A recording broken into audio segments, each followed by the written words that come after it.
Hello दोस्तों, मैं अमन कुमार आपका इस अपने YouTube चैनल पर स्वागत करता हूं।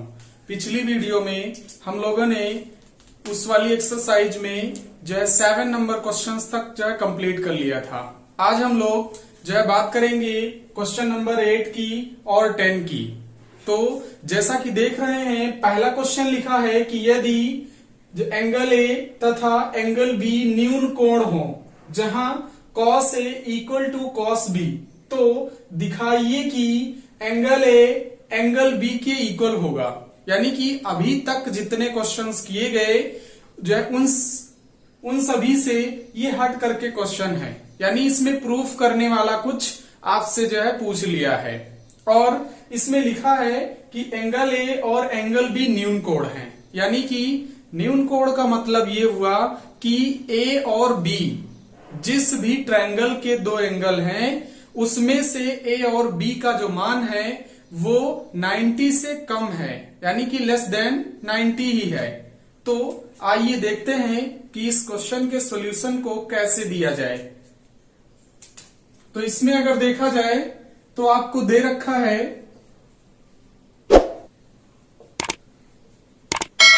दिया है cos A equal to cos B, ये इस टाइप का दे रखा है।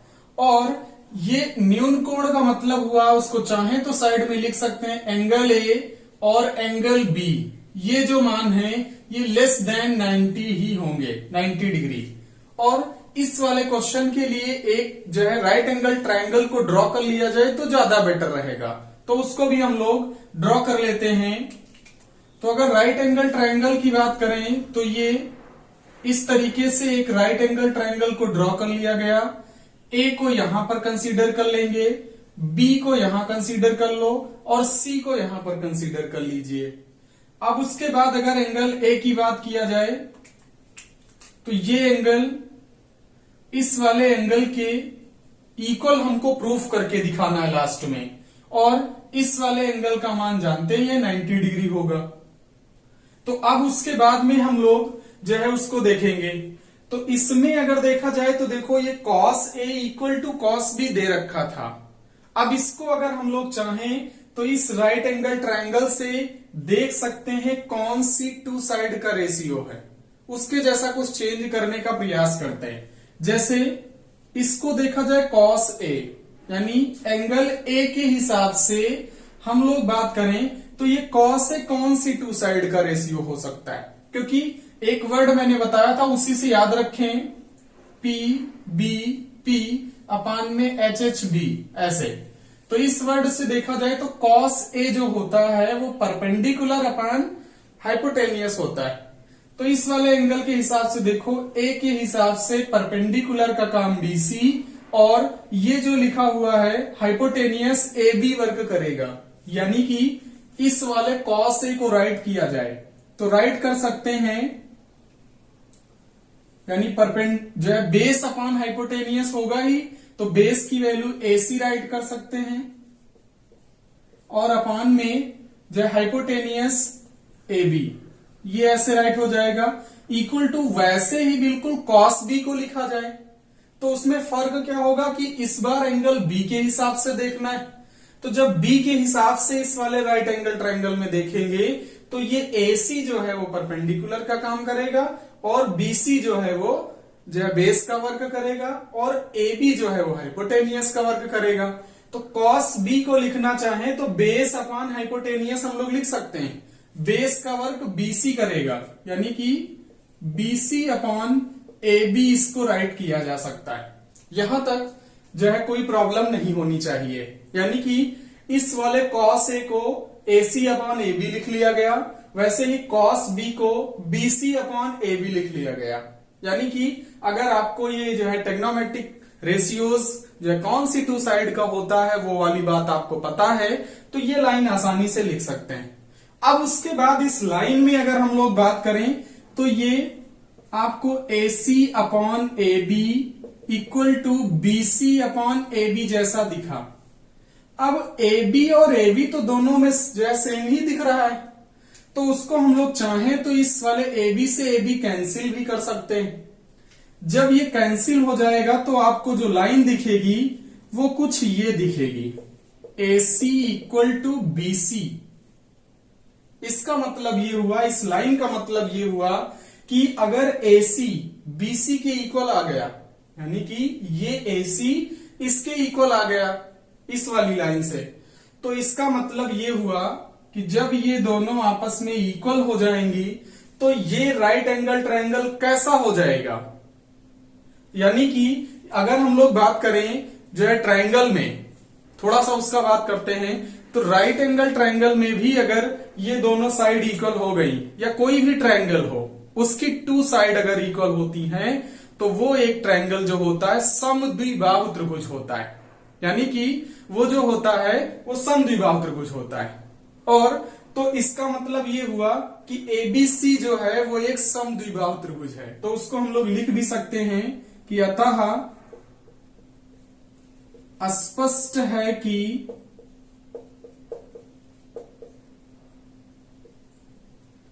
त्रिभुज ABC एक समद्विबाहु त्रिभुज है, समद्विबाहु त्रिभुज है। और जब ये समद्विबाहु त्रिभुज हो जाएगा तो आपको समद्विबाहु त्रिभुज की प्रॉपर्टी भी आती होगी। आई होप कि आपको पता होगा, नहीं पता है तो हम बता भी रहे हैं। भाई अगर आइसोसेलेस या फिर ये जो आइसोसेलेस ट्रायंगल है यानी समद्विबाहु त्रिभुज है, तो इसका मतलब ये हुआ कि जब ये टू साइड बराबर हो गई तो समद्विबाहु त्रिभुज की प्रॉपर्टी ये कहती है कि अगर किसी त्रिभुज की दो भुजाएं बराबर हैं तो उन जो है दोनों बराबर भुजाओं के द्वारा तीसरी भुजा के साथ बने हुए कोण भी इक्वल होते हैं। यानी कि किसी त्रिभुज की बराबर भुजाओं के साथ तीसरी भुजा के साथ जो कोण बनता है वो बराबर ही होते हैं। यानी कि इस लाइन से अगर लिखा जाए, यानी जब ये समद्विबाहु हो गया तो हम लोग ये भी लिख सकते हैं कि एंगल A और एंगल B जो होंगे वो बराबर होंगे। एक बार फिर से समझेंगे, मैंने कहा कि किसी त्रिभुज की दो बराबर भुजाएं तीसरी भुजा के साथ बराबर कोण अंतरित करती, इस बात को याद रखेंगे तभी नेक्स्ट लाइन लिख पाएंगे। तो वहां से लिखा जाए तो हम लोग अब राइट कर सकते हैं angle A equal to angle B हो जाएगा, angle A equal to angle B। और ये क्यों होगा, क्योंकि ऊपर से देखो AC इक्वल टू हो गया है BC के, कुछ ऐसे, इस वजह से ये होगा। यानी कि ये चीज आपकी प्रूफ हो गई। अब उसके बाद में जो है दूसरे क्वेश्चन की बात करें, उसमें 3 पार्ट दे रखा है।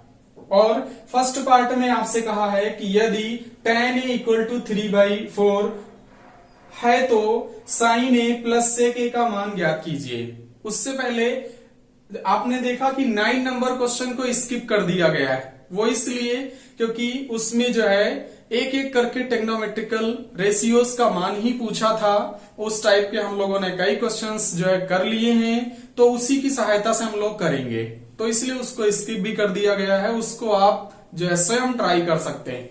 तो हम लोग अब बात करेंगे क्वेश्चन नंबर 10 की। जो है 10 में देखा जाए तो फर्स्ट पार्ट में ये tan A का मान दे रखा है और आपसे sin A प्लस जो है sec A का मान पूछा है। तो इस क्वेश्चन का स्क्रीनशॉट लेना चाहो तो ले सकते हो। अब उसके बाद में हम लोग जो है दूसरे क्वेश्चन को देखते हैं। तो दूसरे वाले क्वेश्चन में भी जो मान दिया गया है उसको नोट कर लेंगे।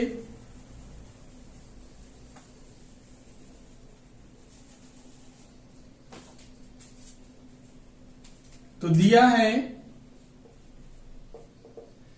इसमें आपको दे रखा है tan A, यानी tan A इक्वल टू 3/4, ये आपको दे रखा है।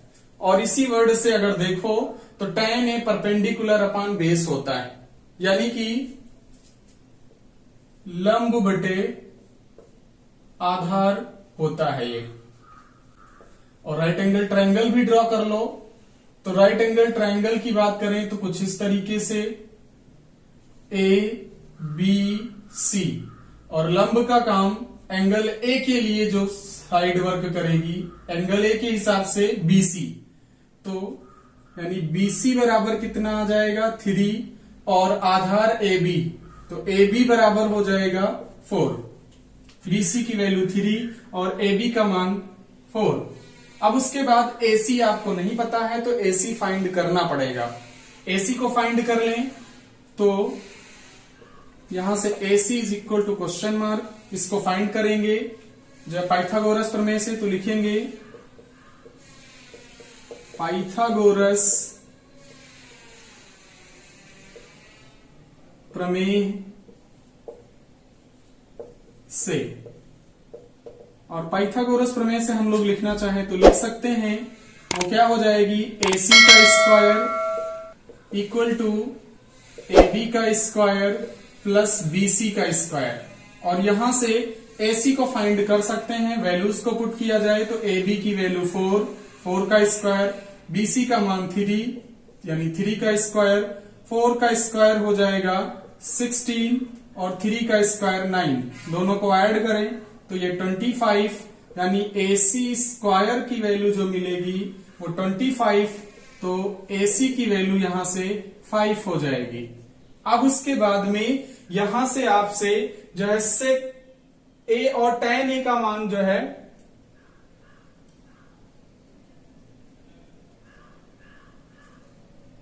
यहां पर आपसे sin A plus sec A का मान पूछा है, तो हम लोग चाहें तो सबसे पहले sin A cos A का जो है sec A का मान फाइंड करके फिर ऐड कर देंगे। तो यहां से लिखें यानी कि जो sin A होगा, sin A यानी sin A देखा जाए तो परपेंडिकुलर अपॉन हाइपोटेनियस होता है, परपेंडिकुलर अपॉन हाइपोटेनियस। उसको राइट किया जाए तो परपेंडिकुलर की वैल्यू 3 एंगल A के हिसाब से, और हाइपोटेनियस 5 हो जाएगा, तो ये 5। और वैसे sec A लिखा जाए यानी sec A इक्वल टू होता है hypotenuse upon base, hypotenuse upon base, hypotenuse की वैल्यू 5 और बेस की वैल्यू 4। तो इस तरीके से ये दोनों मान निकल आए। अब उसके बाद हम लोगों को इसकी वैल्यू निकालनी थी, तो हम लोग ऐड कर देंगे दोनों को। तो यहां से देखा जाए तो इसको आप फिगर को इरेज कर भी सकते हैं और इसको भी इरेज कर दें। तो आपको sin A plus sec A का मान निकालना था, यानी कि जो है लिखना चाहें तो लिख सकते हैं sin A और प्लस का sec A, इसकी वैल्यू फाइंड करना है तो इन दोनों को ऐड कर दीजिए, यानी कि sin A का मान 3/5 और जो है sec A का मान हो जाएगा 5/4, और इन दोनों को सॉल्व कर सकते हैं, क्रॉस मल्टीप्लाई करा लीजिए, आंसर आ जाएगा।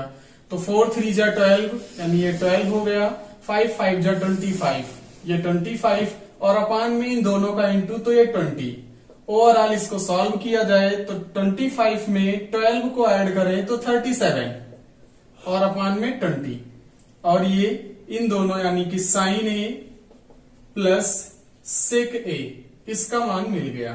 तो इस तरीके से क्वेश्चन नंबर 10 के फर्स्ट वाले पार्ट का भी आंसर हो जाता है। इसका स्क्रीनशॉट लेना चाहो तो ले सकते हो। अब बिल्कुल इसी तरीके से हम लोग जो दूसरे वाले पार्ट को करेंगे।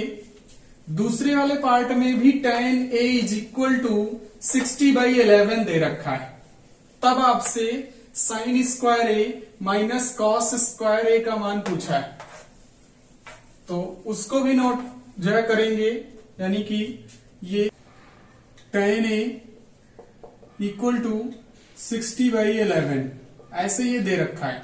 और अगर tan A की बात किया जाए इस वाले में, तो tan A का मान जो होता है परपेंडिकुलर अपान बेस, यानी परपेंडिकुलर अपान बेस ये हो जाता है। तो राइट एंगल ट्रायंगल को ड्रॉ करें,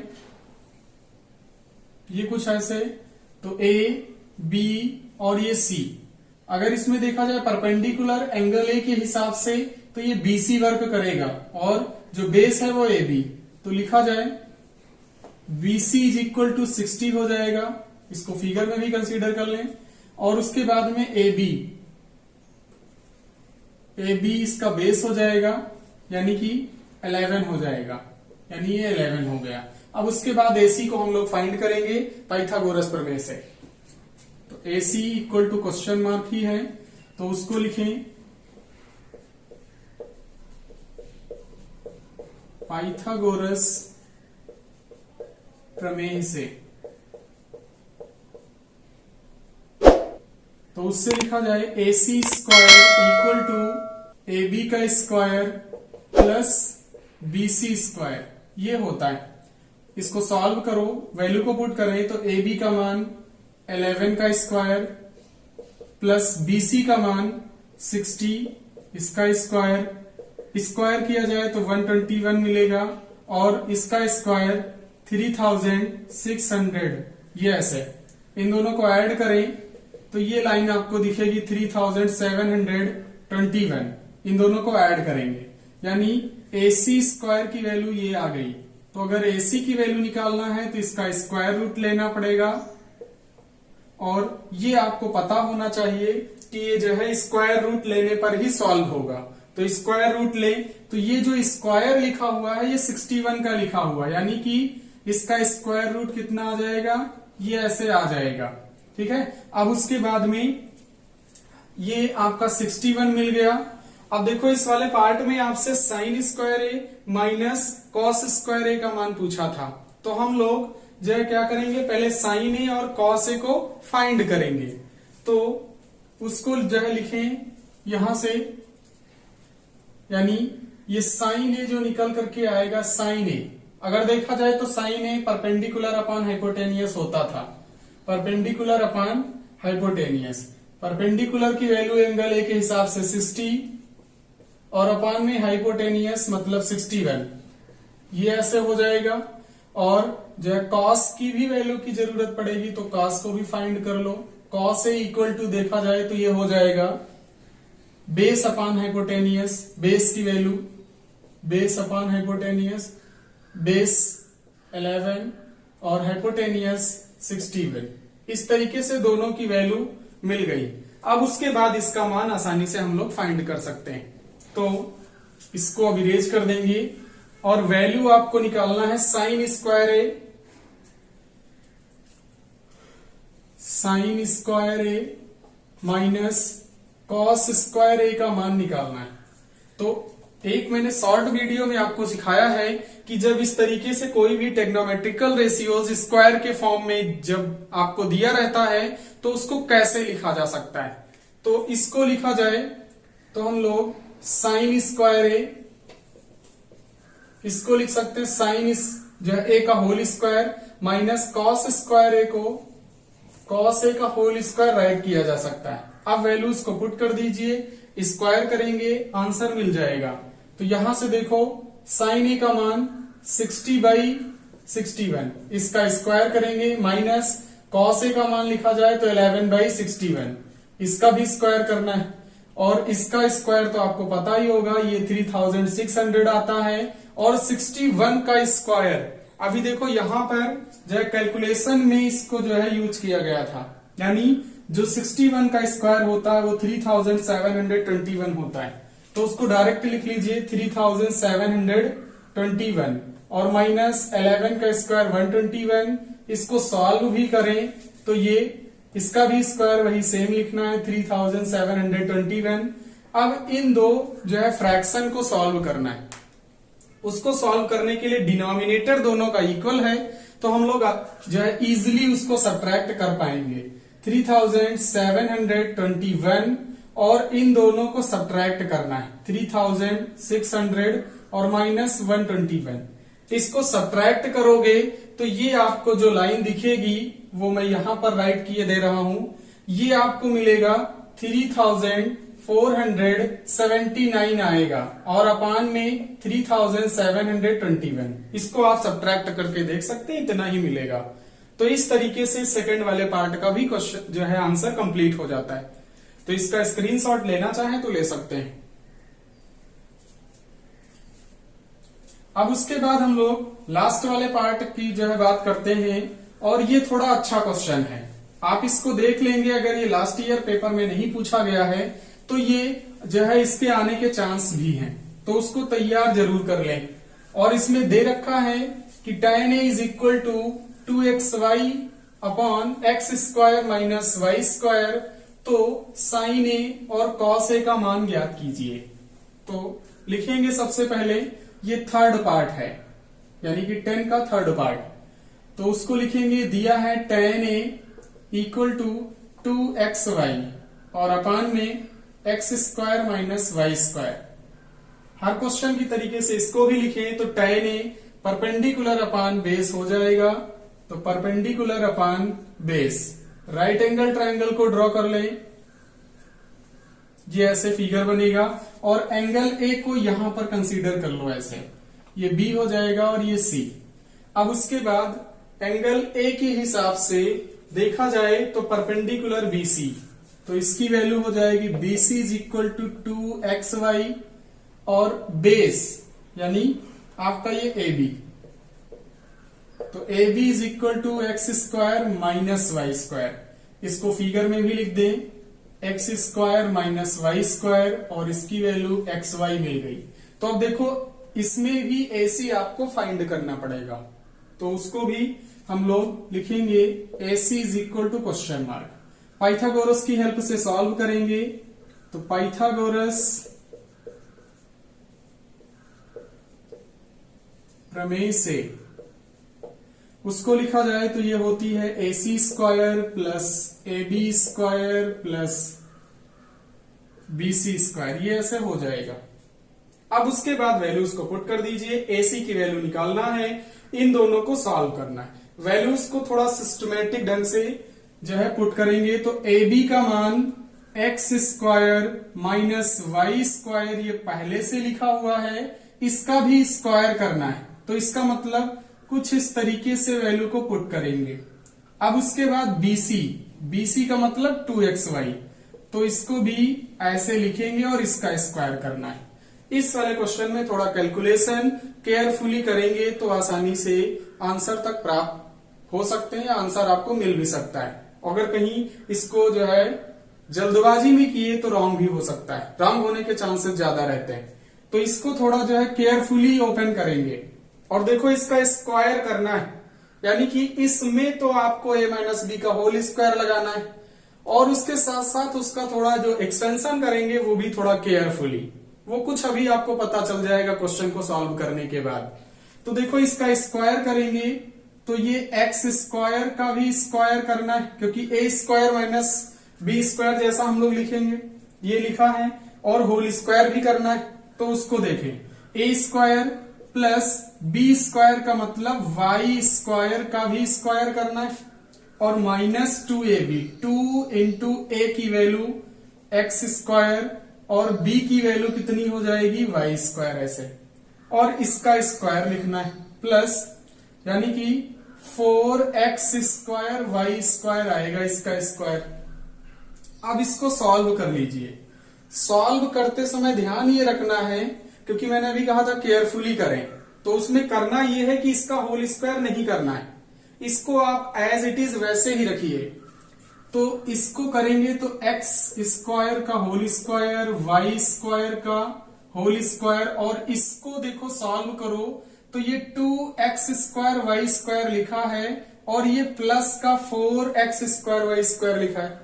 तो इन दोनों में से ये सब्ट्रैक्ट हो सकते हैं, प्लस का 2x स्क्वायर वाई स्क्वायर दिखेगा, यानी कि ये आपको दिख जाएगी लाइन। अब देखो इस लाइन में इसका एक्सपेंशन किया गया तो ये दिखा। अब इसको हम लोग फिर से किसी का होल स्क्वायर बना सकते हैं, इसीलिए मैंने कहा था जो है क्वेश्चन के स्टार्टिंग में कि इसको थोड़ा केयरफुली करिए, क्योंकि ये होल स्क्वायर फिर से बन जाएगा। तो इस लाइन को देखा जाए तो A square plus B square plus 2ab जैसा ही लिखा है, तो ये बन जाएगा x square plus y square का होल स्क्वायर बन गया ये।